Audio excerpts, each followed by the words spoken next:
Can I see some head nods if any of you just got a message saying that it's recording? Yeah, okay. I couldn't see it on my end. Thank you so much. So happy Friday. Good morning, everybody.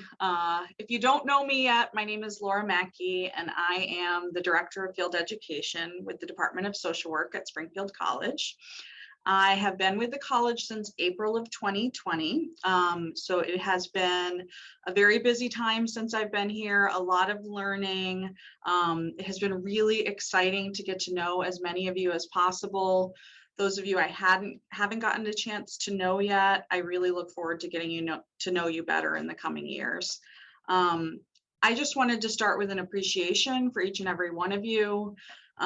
Being a field supervisor in many ways is a selfless task, something you're not required to do. And we know that it's something that is incredibly important for the next generation of social workers, especially in these times. Getting your support, your wisdom, your experience and guidance is going to be incredibly important for them. You know, when I'm thinking about the year that's about to officially start soon, I think we're kind of on the edge again of a lot of unknowns. Not that the unknowns have changed since the pandemic started, but this is just a different version of that. And so I just wanted to kind of acknowledge that. And I think this year is going to require a lot of patience, a lot of compassion, both for yourselves and for the students and for the folks that you work with. And I really just want to stress the idea of not only self, but community care as well. Some of you may or may not know that the Code of Ethics has recently been revised, and self-care is even more explicitly woven into the code, which I think is a really important point to acknowledge, especially in these times. If it would be helpful to folks, I have a video that I think is really wonderful. Some of you may already be familiar with this concept, but I just learned about it last year, the idea of trauma-informed supervision. Some of you have already seen that video because you've done the seminar and field instruction with me this past year, but I'll go ahead and send it out, and it's up to you if you'd like to watch it. But I just want to think about, you know, what are the intentions and the frameworks that we're going into this year with. So for today's meeting, I do also want to make a plug. If folks are interested, every year we offer a seminar in field instruction. Shannon, this video is not currently closed captioned, but I can add closed captions to it after the fact, I think. So I will definitely try to do that and then make sure when the video is sent out that we make that happen. Thank you for asking. So I'm going to put in the chat a link. If folks are interested in participating in our seminar for field instructors, for new supervisors or supervisors that just kind of want to get back into thinking about the pedagogy of supervision, we offer this series of once monthly meetings. For folks who participate and attend the meetings, there's 16 free CUs. There's a certificate of completion. It's going to be on Zoom this year. And we have a relationship with other social work schools in New England where we honor each other's SIFI certification. So you might have heard other schools ask if you're SIFI certified. So if you haven't done it and you complete it with us, then you can be certified to supervise at other social work schools too. So if you're interested, the link is now in the chat. You can register online. If you have any questions anytime, let me know. No worries about any tardiness whatsoever. These times, just show up when you can, do what you can, take care of yourself. I appreciate it.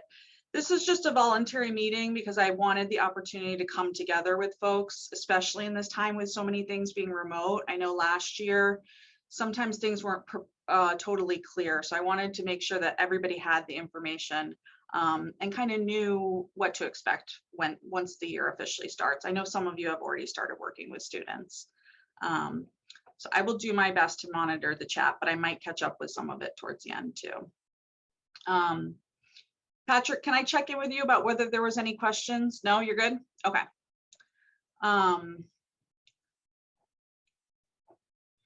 So I just wanted to give just a broad, very quick overview. Some of you may already know this information, but at the Department of Social Work at Springfield College, we really embrace the advanced generalist perspective. And what that means is we make sure that by the time students are graduated with their master's degree in social work, that they are equipped to practice in all the areas of practice that social workers do. So that's the micro, the meso, and the macro. And that's woven into the assignments and the expectations that we have for students, as well as the classes that they take. I'm going to be going into the assignments more in depth because that's the bulk of what I wanted you all to have reference to today. We are accredited by the Council for Social Work Education.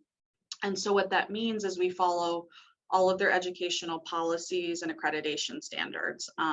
So you'll see that some of our assignments or requirements are very similar to other schools that are accredited as well. We just got reaccredited this year, which is really exciting. And we're accredited for 8 more years, which is just amazing.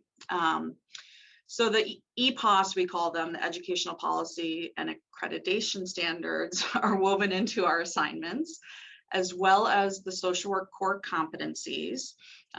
So the evaluations that I'll talk more about include, those specifics in them. Those are changing for 2022, so things might look a little bit different moving forward. The other thing I want to mention is that the code of ethics is definitely woven into, how we want to make sure the students are being prepared and trained for their work in the future. In terms of the role of you as the supervisors, what we're hoping is that you'll be able to meet with students weekly for individual meetings. We ask that you meet with them for an hour and a half. And if you offer group or peer supervision, then an hour is just fine. We're going to ask that you help them with the assignments that they have to do, just in terms of consultation and support. And in some cases, they'll need your signatures or feedback. And I'll explain what those are a little bit more. We'll have you doing midpoint and final evaluations, and those will be sent to you by email about a few weeks before the end of each semester. And they can be completed online entirely. The other component is about halfway through the fall semester and halfway through the spring semester, there's a site visit with the student's faculty advisor. So for our program, the academic advisor is also the internship advisor.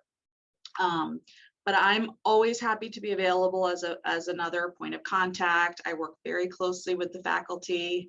And so feel free to reach out to me anytime by email or phone or whatnot.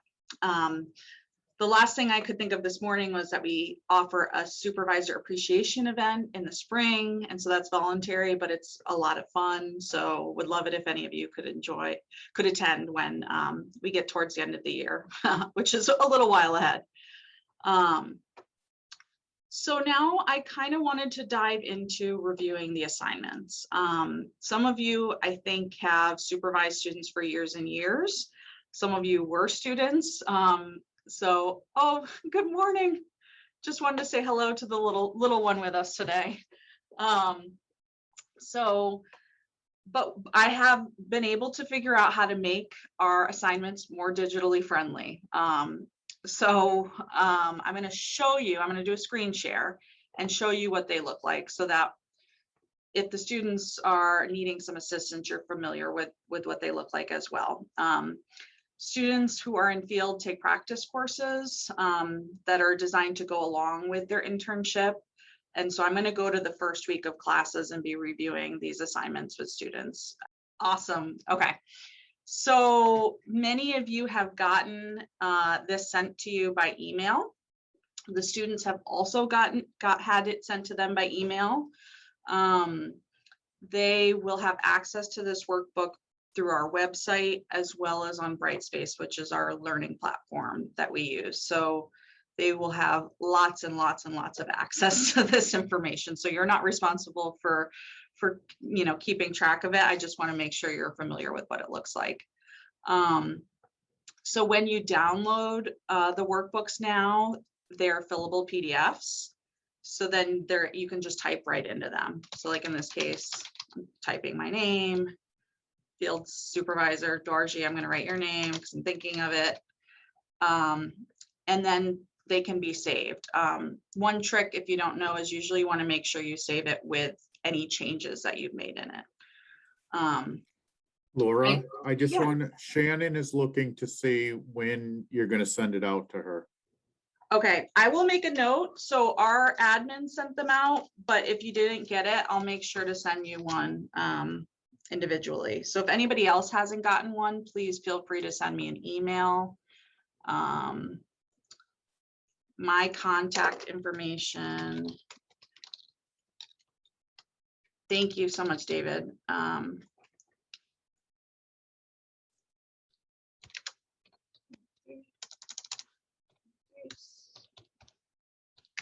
My contact information is now in the chat.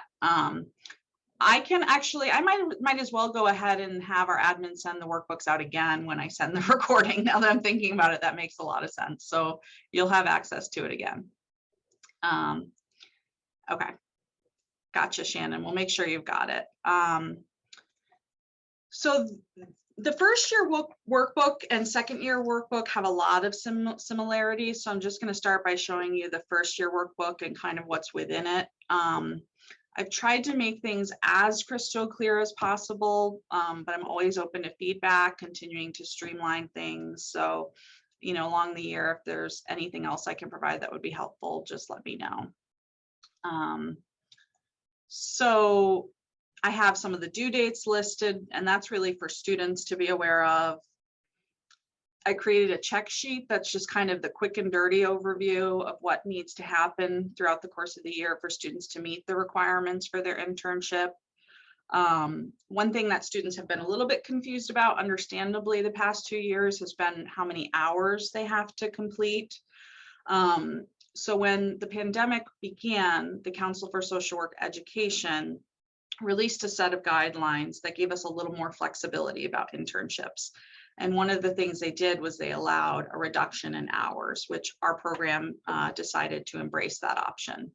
So for students that are doing a first year field practicum placement, the minimum total required hours over the course of the year is 300 hours. So that'll be about 10 hours a week, 150 hours each semester.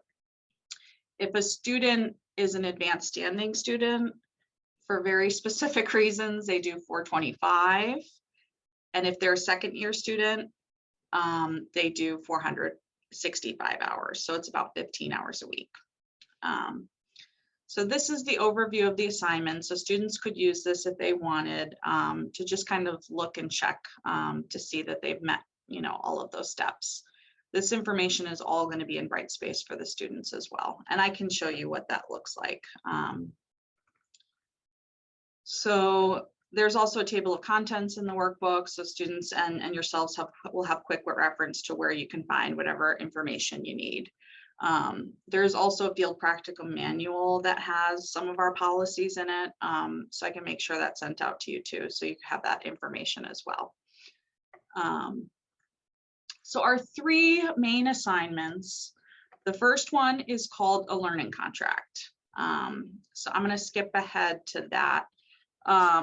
Some information in our workbook is just that information, and it's available if you want to use it, but it's totally up to you. So like this beginning checklist, if it's helpful for you and the student to look at and be thinking about, okay, have we considered these things as we're starting with the internship? It can just be a helpful guide, especially for students who maybe have never done an internship before and may not know what to expect. This can be a helpful reference for them. So the learning contract is the first assignment that students need to do, usually within the first few weeks at site. If they've already started, it's okay for them to wait until the semester has officially started, which is September 8th for weekday students and September 11th for weekend students. They need to have this completed and signed by you by October 15th.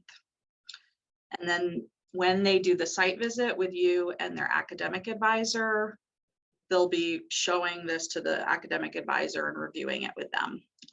They have to get their advisor's signature, and have it submitted by the end of the fall semester. So on the overview of the sheet, you can see what is within the learning contract. Really, the learning contract is the way in which you and the student are spelling out how they're going to meet the different requirements of what they need to do at the internship. So many of you are very, very familiar with this information, but the three main areas of practice that we want students to work on are the micro, meso, and macro. So the micro is direct service with individuals or families, whether that's counseling, case management, advocacy work. There's different roles that students can take on. We want them interacting directly with the population that you serve. Hopefully having some type of caseload if that applies at the site that you're at. The meso component is group work. So if you offer group therapy or support groups, that's great. If that's not applicable to your site, if there's interdisciplinary team meetings or committee work that can happen, that's great too.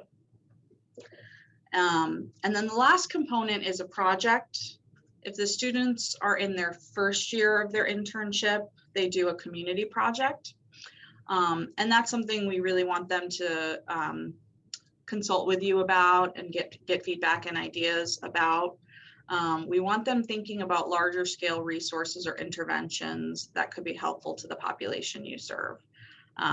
So that could be getting involved in client satisfaction surveys or outreach events, creating a resource guide, psychoeducational materials, anything like that. And if a student is in their second year, it's called an administrative project. So that's true for second year students and advanced standing students. And the administrative project, we want them thinking about, learning about, and talking more with you about how agencies and organizations function. You know, maybe thinking about policies or training, how agencies interact with other systems within the state or country. And so there's a lot of flexibility around this project too, but it could be compiling resources for the agency, getting involved in any policy updates, document updates. There was a student that helped arrange a training for staff last year, which I thought was pretty cool. So lots of different things. And that dovetails really nicely with when they're in their final practice class, they're thinking more about administration, leadership, things like that. So that's kind of the overview. There's some additional information in there that's important for the students to review. There's a check sheet that you can review to prepare before the site visit. And then, like I said, the students are going to need to get your signature on this learning contract too. So the learning contract is a little long, but that's because there's a lot of information in it. But there's fields that they need to fill out. So they need to, you know, they need to be aware of what have they agreed to and committed to with you for what is the schedule, when is supervision going to happen, you know, an overview of what they're going to be doing. And then there's information on the core competencies. And then they're spelling out how are they meeting the direct service component, about how much time are they going to be spending on that. And some other disciplines require students to track specifically how much are they doing, you know, with individual sessions versus group sessions versus, you know, other types of work, administrative work. We don't require that in the timesheets that students have to do, but we do want to make sure that there's just a nice balance in between. So any percentages we provide of, you know, how much time they're supposed to focus on individual versus group versus project is just a guideline. You know, we may have some students that are particularly passionate about clinical work, and that's going to be a lot of what they do. Other students may be wanting to be more involved in advocacy and outreach work, and so they may be focusing a little bit more on those areas. So it's not a hard and fast rule exactly of how much time or how many hours need to be spent in each area. So there's more information about the assignments too, just so students understand like the why and the how these things are woven in together, like what's the purpose of them doing these assignments. So I'll just continue to go.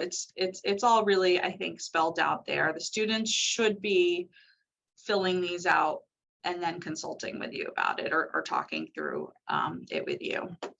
In the fall semester, there's the opportunity for them to start to brainstorm with you about what the project could be. Oftentimes students are doing the project in the spring semester after they've had some time to become more familiar with your organization and the work they do. So this one can just be some really preliminary ideas. In the spring semester, they do have to submit the same worksheet saying what they did for the project.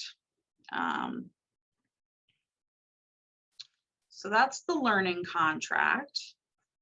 The students should be completing worksheets, timesheets. If it's easier for you, you can do them weekly. We ask at minimum they're done monthly, and they need to be getting your signatures for these. If you have a different system that you already use internally, it's okay to use that instead. We just want to make sure whatever the system is, it's secure. It's not something where like the student could type your name in and he really needs your signature. So we want to make sure that they're tracking, the number of hours that they're doing to make sure that they're on track over the course of the year. If they end up having, a short-term illness or absence or whatnot, things can be flexed throughout the course of the year to make up for it. That's not a problem as long as they're communicating with you and working with you. But if you have worries that they're falling behind or things may need to be done a little bit differently, I really ask that you would be communicating with the faculty advisor or myself about that. So those are the timesheets. We have more pages there than are needed just because I wanted to make sure people had space for them. So the second assignment, I think of the assignments as the learning contract, the process recordings, and the project. For the process recordings, students should be trying to do 12 per semester. So it's maybe about once a week. It really depends on the schedule that they have with you. They have to submit 2 of the process recordings to their faculty advisor each semester. And they have a choice between the type of process recording they do. And if you have another format that you use, that's okay to use that. We just want to make sure that they're engaging in this exercise and this learning. But the 3 types we have, which I like because the program I went to only had like the strictly clinical version, like the micro work. We have one that's for individual, family, or co-counseling, one that's for group therapy, and one that's for community or administrative meetings. So the process recording for individual or family meetings, for anyone that had to do them in graduate school, they probably remember the gist of these. It's from memory, not a literal recording, just from memory, kind of a dialogue of an interaction. They don't have to do an entire session or an entire meeting, but just a portion that they feel really captures the process that they're wanting to think more about or talk more about. In the second column, they're explaining their thinking, sort of their rationale. Maybe, for example, that they were intentionally trying to use cognitive behavioral therapy, or they were wondering if, this theory of attachment might apply, for example. And then in the third column is more about the self-reflection. So what were they feeling? What were they noticing? I'd encourage not just feelings, but also them thinking about, checking themselves for unconscious bias, things like that. So them reflecting on their use of self in that particular process. When I used to do these as a student, I also would write questions in for my supervisor too. So, that's up to y'all, but I think that could be a good exercise for students. So the second format is for groups. The questions are there, so I'm not going to review every specific one, but it's an opportunity for them to sort of share some information about the group and then to be reflecting on the process a little bit. I know some of you do use like the summary observations developmental stage assessment stage in your notes too. So it might be very familiar to you, or what students are having to do anyways for group notes. Again, this is only if they're running groups with you at the site. And then the last one, which I think is really interesting too, is for community or administrative meetings. So any preparation work, you know, additional context related to the meeting. And then again, they get to talk about and think about the process, and like, how are decisions made? What voices were included? What kind of different dynamics are they noticing? So that's all right there. So I've explained the projects. If folks have questions at the end, I'm happy to talk more about that. So this is the summary sheet that they fill out. And then this is just some information about the evaluations. We have a student services coordinator. His name is Donovan McCrae. He helps me to coordinate the evaluations, which will be sent out to you by email. If there's any questions about that, let us know. We work really, really closely together. If students are ever sharing with you that they have questions about courses or registration or anything like that, he is someone who helps us with a lot of those systems too. And then there's the social work core competencies. So that's the basic overview of what the field practicum workbooks look like for students. And now I'm hoping I can see Liz. I'm sorry to call you out. Liz Davis, I can see you on the screen. Can you nod your head if you can see a different screen now?